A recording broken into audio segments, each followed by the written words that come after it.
Hails and welcome to Rauta's Black Metal Retrospective. This time we go to Belgium with actually one of the oldest, longest running black metal band from the given country. So this is Enthroned, a band that was one of the very early ones I got to interview back in the days for Rauta channel, just when the whole channel really didn't even exist.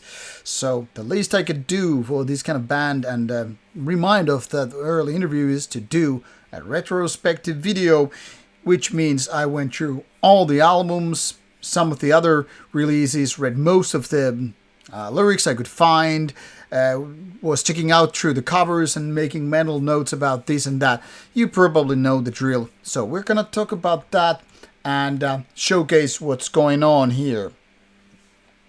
So Enthroned, as many other bands back in the early days of second wave of black metal, started early 90s.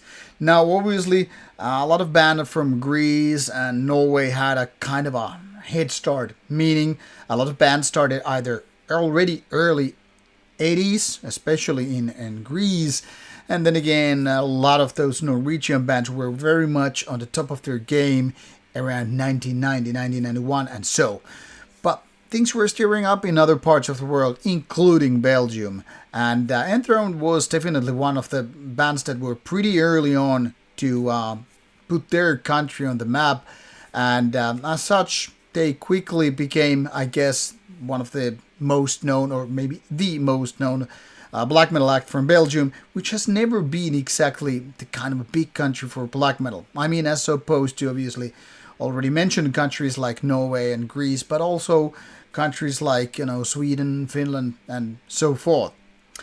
But Belgium and Enthroned, that's a story of its own, and obviously I tried to keep it rather simple without going too much into details. They're also always part for that and always talk, place for this and that kind of talk, but we're here to talk about summarizing the whole idea.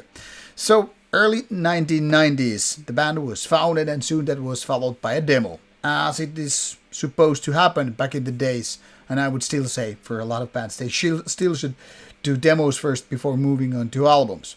But only a couple of years later, after the band was founded, they had their first album, Prophecies of Pagan Fire out, which was then again rather soon, only 2 years later, followed by Towards the Skull Throne of Satan. Why I'm mentioning these back to back here and not so much focusing on the early demo split material is that these are more or less the crude versions of what would be later on the two first albums, which I heard actually back to back, and it must have been around, I'm guessing here, 98, maybe 99 when I heard these. So quite fresh, but as it is, things were not moving that fast as nowadays. So you see bands popping up a new album and the same day you're all listening to it. Once you get to hear an album back in the days, only 2 years later, it felt fresh. So for me, these came very much back to back, and maybe even this Regie Satanas, a tribute to Sarunas, I will mention that in brief. They were very much, like coming as a bunch, like people were like tape trading, or in our case already MP3 trading. So things were spreading. So once you find out some band, people would stack them up and all that stuff. So these were my starting points with this one. And I remember that I wasn't so much stoked about these releases as opposed to some of the Norwegian bands, which were already right there. I mean, we're talking about the Dog Thrones and Burzums and Immortals and Satyricons, etc. But obviously it was interesting to see and hear these bands from other countries, not just Norway and Sweden and Greece and so forth. So what we're talking about here with the Prophecies of Pagan Fire and the releases following these were like kind of like the pagan black metal thing was going on. So in a very essence, it sounded like very much the Nordic countries doing their stuff. But this was a little bit, much like many Finnish bands, later to the party. I mean, we're talking about 1995 here. What now seems like ages ago. This is actually 30 years ago. It was a little bit later in terms of the first wave of black metal becoming second wave, and then bands pushing their albums out. I mean, the early Burzums, Immortals, etc., they already had their stuff coming out around 1991, and by 1993 and all, things were blooming big. So 1995, not exactly late, but not in so many ways early on in the game. But we're still talking about the Belgium, which wasn't exactly the same as Norway. So having this kind of album out with some classic takes, I mean, 54 minutes is quite lengthy for that stuff. I mean, after all, we're talking about the era when vinyl was still quite a big thing, and obviously 54 minutes would be way too much on that. However, these guys were not taking no for an answer, I guess, and as you can see, it was first coming out on CD. CD revolution was more or less a big thing, even if vinyl were, hanging around. But maybe the CD was more on the top of the game, and that kind of meant that bands can really start with lengthy albums such as this.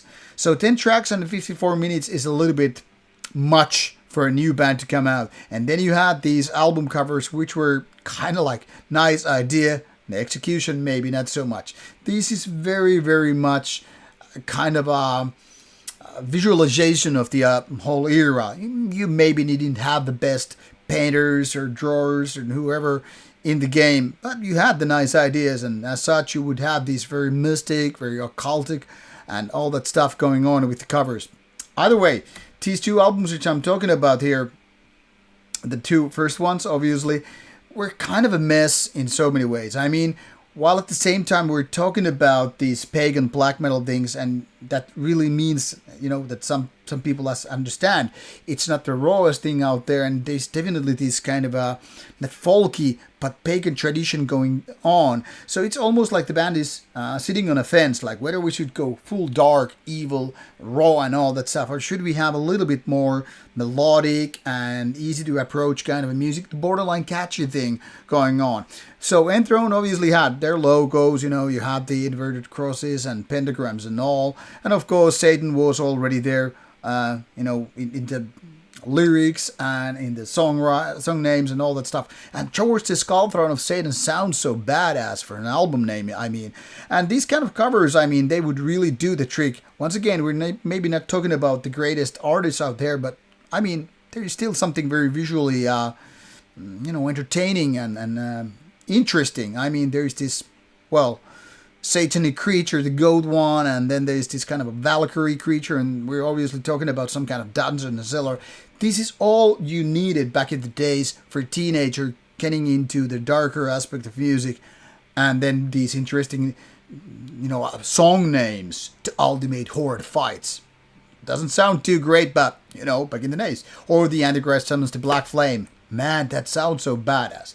So these albums were, in a way, very much like back-to-back coming and, showcasing that this band was, very much being very true, very traditional in the sense of black metal.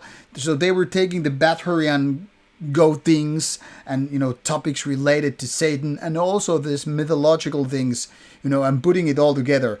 And when you read the early lyrics by Enthroned, you will see that they are kind of a mess. There are these Viking things messed with mythological things, and then you have satanic things and blasphemies and all right aggression towards Christianity and all. So it's almost like a textbook sample how to do a black metal thing.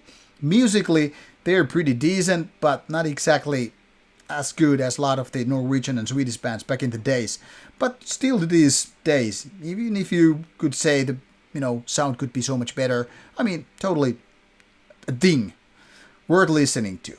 Now, that was soon followed up by some tragic things in the band. Maybe I should show it this way and talk about members for a while. By the way, there are no original members in the band anymore. Not since 2006, according to Metal Archives anyway. So all the old members have more or less left the band, and back in the 90s there were lots of changes. But that's the thing with a lot of early bands. But what I'm mentioning is that the Cernunas, the drummer, percussionist from the 90s, the early on in the era, well, he decided to off himself, unfortunately, already as a young guy, 25 years. It feels like a tragedy, to be honest, even though I didn't know the guy. So after he left the band through the game over phase, the gate out of the band, well, the guys did, I think, very, very cool move and created this tribute album, or more like EP, to his memory. A tribute to Cernunas also known as Reggie Satanas, which is almost like a full album with almost 30 minutes of music. Now it has a Sodom cover, but it still is almost like a full album thing. And that kind of continued in nice ways the whole, Enthroned thing and the early era. Now this is basically where you could say was the first phase of the thing, and that was the earlier era where all these ideas were like messing around and all that stuff. Now I am not saying it happened because of Cernunnos, but the band started going on a little bit different place after that. Maybe it was because bands like Marduk and the like went more aggressive and more violent in a way, where a lot of older bands either went for a softer thing or more avant-garde, or just call it a day and quit. I mean, late 90s in terms of, for example, Norwegian black metal was kind of a mess. So it isn't really, in hindsight especially, not really a wonder if bands started second guessing their choices. Should we really keep the road going on and keep doing that when bands like, we're talking about the Mayhems and Bathories and a lot of other names, Immortals, started changing and shaping up their band with some different ways and colors. I'm not saying with Enthroned the changes are that big. In fact, it's quite the contrary. The band has been pretty consistent very, very long time, but there are changes, and I feel that in a way these pagan things were started to kind of left behind in a way. So when you had albums like Apocalypse Manifesto and something that came afterwards, to me it feels like the band kind of started something new. Not exactly resetting themselves, but changing. Certain kind of a mini evolution in a way. Either way, these started a little bit more aggressive ways, and like I said, the pagan things were more on the background. And albums like this Apocalypse Manifesto and now Metal Like I decided to turn me. Either way, I'm gonna keep going. So it feels like this, and especially albums like Armored Bestial Hell, kind of a warlike theme if you really compare to the early ones, or Carnage in Worlds Beyond, these just came so that it was pretty much around the start of a new millennia. And suddenly all these traditional, pagan, goth, whatever themes were, replaced tanks, war machinery. So it is almost like a little bit different era, if you get my drift. However, the color theme is pretty funny if you really think about it, because you can see orange and a little bit black and gray. And if you take a look at this Carnage in World Beyond, once again, it's dominated by orange and brown and stuff like that. It's almost like they chose a theme to kind of reignite the whole thing going on. This is also where some of the lyrics started shifting. Suddenly there was perversion, even like sexual fantasies coming into play, and they're pretty cringe lyrics here and there on this era, which I would say it's starting with Apocalypse Manifesto. I don't exactly remember which was the most cringy ones, but I think it was on Armored Bestial Hell or Carnage in World Beyond, when I was a really bit like, really, guys? Having, boner 24/7 day. I mean, I get it, you're young guys and all, but still, wow. So, I mean, the early lyrics were maybe a little bit more fantasy inspired in so many ways, and these mystic themes, and, like I said, a little bit Odin there, a little bit some German heathen thing there, and then you had Christians attacked and all that stuff. So maybe they figured out they need to focus. So suddenly it was more violent, but also sexual, and, didn't age very well. However, the band once again started reshaping after a while. Maybe it came with releases as trios, like here the first trio, then the second one. But around like Sex Hereticum, you will also see the name change. So if these were like these pagan things a little bit, and here you had these more warlike things. Suddenly, this isn't neither. And the names after that, like Zes Hereticum or Tetracarsis, Pentagrammaton, suddenly it was more like, let's get very obscure, let's get very occult. And you will also, if you go through the lyrics, you will see that they started maturing, but also becoming more vague, more obscure, and I guess that's, obviously part of the occult thing. But it also meant that during these years, when the band got bigger and more experienced, they start getting better production over the years. So even if these early albums are a little bit like not exactly clumsy or rough, but not exactly too good. Things started changing around here. And for what it's worth, I don't think nobody really cares, but I think in terms of songwriting, the band really peaked around our more Bestial Hell and Carnage in Worlds Beyond. But mostly the band has been very consistent in terms of quality and style. So there are no big changes in my opinion. Always more on the faster side of things, always a little bit on the melodic, but not going overly melodic. And that has been very much the name of the game throughout the almost whole career.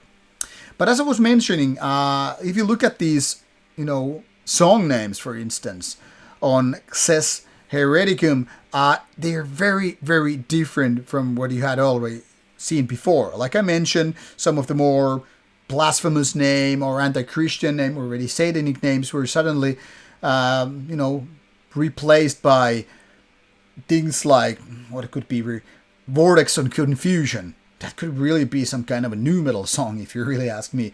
Or what is this Helgium Messiah or Seven Plagues, Seven Wraths? These are more like, what is this? Or what is AMSG? And if you look at the cover, once again, the themes are very, very different from early on. You remember the goats we were talking about. You remember the tanks we were suddenly talking about. What is this? Well, to be honest, early 2000s were quite of a mess when it comes to creating artsy-fartsy, computer-generated art and all that stuff. Not all of them have, really gotten old very well. Or what about this one, Tetracarsis? So you had these occult things going on.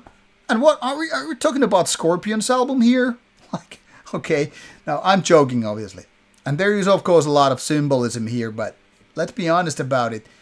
The art could be a lot better. And when it comes to, once again, naming the songs, they can be very much on point, like Vermin, Prey. But what happened to the more aggressive state of things? What happened to, beheading, Christians or hanging Christ on a cross or whatever? So when the band was more aggressive and more straightforward in their start, more violent, suddenly it becomes like, okay, very, very mysterious. And it's obvious that these style changes didn't happen overnight. And it's not like, just one person probably hadn't like a lamp going on and like, hey, I need to change the whole band here. But it changed. So once again, we're still talking about this, what you could call in so many ways, third era. At least in visually, aesthetically, lyrically, it's, different. Once again, rather vague cover here, more mysterious. And once again, the music reflects these true lyrics as well. So you have names like Rion Riorim or Magnus Princeps Leopardi. I mean, obviously, the lyrics expand on that, like whatever they mean and all that stuff, and you probably have some secret books about that. But what I'm saying here is, if you just go to a record store back in the days as you did and you would browse, you would obviously first like, okay, these guys are very blasphemous, look at these titles, they're so hateful and all. And then a few years later, what is like, what does this mean? I don't know these words and all that stuff.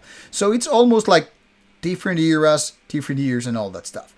Now, mind you, when I was saying things really happen in a trilogy kind of a way. So if you think prophecy is true, Regie Satanas is one thing, the kind of a pagan thing. And then you have this more Mardukian, ways of more warlike. And then this more vague, obscure, occult thing. Suddenly, it started a new trilogy. Suddenly, everything is more understandable, more straight to the point English names. Obsidian, Sovereigns, Cold Black Suns. I am not saying this is totally intentional. I do not know if it is. So cool if it is, but either way, it just feels like there's like every 3 releases and then they change the game. So when they started doing this, suddenly the song names started becoming a little bit less vague, even though there is this stuff still going on. But at least some of the names like Oblivious Sage or Deathmoor or even this cover, I don't know. Maybe they went on a, changing a little bit. What is also worth mentioning that after the last original member was out of the band, this band started a few years later, started changing, and that is probably the first era the band actually has more mid-tempo parts than ever before. So albums through Obsidian to Sovereigns to Cold Black Suns, it kind of showcases a very different band than what it was earlier. And by early I mean roughly the 5-6 first albums. Because like I said, first there was this pagan thing, but still the tempo was more or less on the faster side. And then they had this intensity growing on for quite a few albums, and only later years it started changing. What is also worth mentioning is that, of course, the vocal styles have changed. They were more high screamy early on, and later years they have become more like raspier. Now, if it's of course matters of taste, whatever you prefer in terms of singing vocal style, but I would say it's gotten better. And of course, bands like this, which is always a little bit on the melodic side as well as, high tempo and all, I would say it has helped that the band has gotten better production over the years. And to be honest, I think a lot of these later lyrics are better. It's better in my opinion because, first of all, early Enthroned had a little bit of broken English here and there. And also, it just seems like they are now trying to tell something with more thought in it. Now, obviously, once again, whatever kind of lyrics you personally prefer is one thing. So I can only talk about my feeling and how I see them, so my perspective. But I would say the band has actually matured quite nicely. It's, however, curious that it's been like 6 years now since the previous album, 2019, Cold Black Suns. And obviously there are these box sets and compilations and live albums through the years, but they are not really needed if you have all the full albums. Even the early releases, the splits and albums, they have overlapping songs, so by no means, unless you're an avid collector, you need everything. And it's pretty easy to get through all these albums just like, going on Spotify or whatever, in case you want to make notes like which albums you actually want to buy and find, or if you're just a casual listener for the band like me and you just want to listen a little bit here and there. Now, to summarize the whole thing is, the band has changed, but not too much. And like I said in the beginning, the band has been very consistent. Like I said, while there has been a lot of lineup change, it has always sounded like Enthroned. And that is definitely one of the better things in bands like this, because I could drop you a big list of bands that have changed too much. Don't even get me started with bands like Darkthrone or Enslaved and Paradise Lost. And by the way, all of these three bands do have some of my favorite albums of all time. So it's not like I like naming them because I hate them. I don't. I actually love all of them, but I don't love all the eras by all the mentioned bands. So that's why I'm using these as an examples. Like, you can change a lot, and sometimes you can get away with it, all kind of changes. Or then you can be more like Iron Maiden and never change too much. Stick to your guns, the guns you know, and it's good. And I think that's really one of the better things in Enthroned. Whatever Enthroned is coming up with, it's most likely gonna sound like Enthroned. So is it one of the best black metal bands of all times? By no means, no. I would be lying if I was claiming that. But if we're talking about some Belgian quality and the consistency and, being true to their old roots, even if lyrics, even if sound, even if some minor things have changed over the years, yeah, I think Enthroned has had pretty nice of a career in terms of the whole output. I mean, they have quite a few albums. They have had these lineup changes, and of course, it has, affected the band. I mean, no band is immune to be affected when lineup changes happen. Now, another question obviously is, especially when we're talking about the very picky people when it comes to bands. I also already saw this with my Sarcophago interview. Is like, can you really call it the same band when there are no original members in the band in the first place? And obviously, Enthroned is not the only long time running band in that sense. We can talk about, bands like Napalm Death for that matter, or a bunch of other bands which don't really have the original lineup anymore. No. But, if you like the band, who gives a shit in the end? Yeah, maybe it doesn't feel like the same anymore, But hey, that's life. People get older and people got their other activities, other priorities, or there might be some drama, which means sometimes the big bunch of the whole lineup, especially the original one, is gone. And I don't claim to know the true truth behind of these lineup changes and goes beyond the scope of this video. I guess I hope that you would get a little bit more understanding what are the key points in this band and how they have changed on the surface, on the minor details and all throughout the years. It has been my pleasure to get to interview the band back in the days, and of course I'm looking forward to hear what they have in stock for coming years, because I guess it's due time for them to come back with the albums, especially if you look at how active they were from the 90s to early 2000s, albums coming every 2 years or so. And now when you have this list, like you're like 3 years, 3 years, 2 years, 2 years, 5 years, and now it's more than 6. So I guess it's due time for a new Enthroned album. Let's hope they are still active and they're not quitting. And if they are, I guess I should hope that you get to witness them live before when they call it a day and call it bye-bye. But what do you think about the Enthroned? Do you have favorite albums? Would you have me mention some of the things I didn't? Because my mind is obviously full of ideas and I don't remember them all. Or some random comments about the band or whatever. And also, in case you haven't seen the Enthroned interview from 2017 or so, give it a go. Maybe it feels now a little bit outdated, but it should also give you a little bit of insight about the band and all. Now I bid you farewell and hope to see you with more retrospective videos in the coming months. Off you go.